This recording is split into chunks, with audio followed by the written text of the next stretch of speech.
जो दीपू चंद्र दास है उसको जिंदा जलाया गया, 14 साल की लड़की को जला दिया गया और कई महिलाओं को, कई युवतियों को उठाया गया, उनके साथ दुष्कर्म किया गया।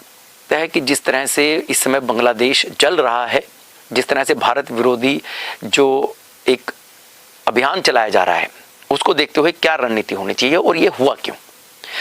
आसान और सिंपल शब्दों में मैं बात बताऊं तो जो उस्मान हादी है वह एक कट्टरपंथी लीडर था। अब वह स्टूडेंट्स लीडर होने के साथ साथ लोगों को भारत के विरोध में भड़का भी रहा था। अब गौरतलब बात यह भी है कि बांग्लादेश में 2026 में चुनाव होने वाले हैं और जो वहां की कट्टरपंथी सरकार है वह नहीं चाहती कि वह चुनाव हो, लोकतांत्रिक राज्य इस समय बांग्लादेश बन सके।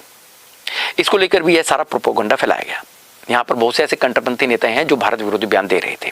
इसमें वहाँ पर जो लोकल लोग हैं उनके द्वारा जो वीडियोस बनाई गई हैं उनके माध्यम से बाहर आई हैं, क्योंकि इस जो भीड़ ने वहाँ पर जो न्यूज़ हाउसेस हैं उन पर भी अटैक किया, उन पर तोड़फोड़ की।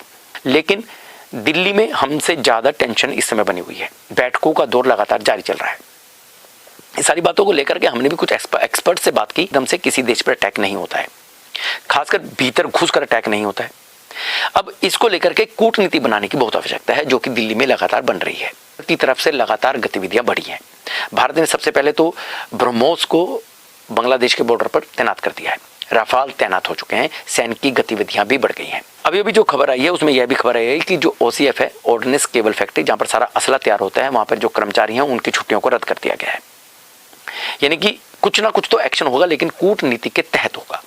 ऐसे नहीं होगा कि यहां से मिसाइल दागी और बांग्लादेश खत्म, वो बहुत आसान है।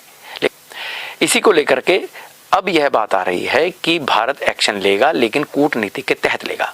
दिल्ली की बात करें तो दिल्ली में लगातार इसमें जो फॉरेन अफेयर्स हैं उनकी बैठकें चल रही हैं और पूरी रिपोर्ट प्रधानमंत्री को हो रही है। हमारा मतलब यह है कि वहां पर जो हिंदू हैं वह सेफ हैं कि नहीं।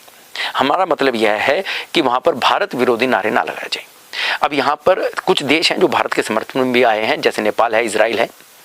अब इजराइल के तहत इजराइल के जो खुफिया तंत्र है मोसाद, उसका तो यह करना है कि जो भी इजराइल के खिलाफ बोलता है गुपचुप तरीके से देश में घुसकर जहां पर बोलता है वहां दिया जाता है। अब भारत क्या नीति अपनाएगा यह तो आने वाला समय ही बताएगा। कि जिस तरह वहां पर हिंदू हैं वह डर डर कर जी रहे हैं, यहाँ तक कि हिंदू 2% है, लेकिन उन 2% हिंदुओं का भी पता नहीं है कि कहाँ है, कौन कहाँ छिपा हुआ है।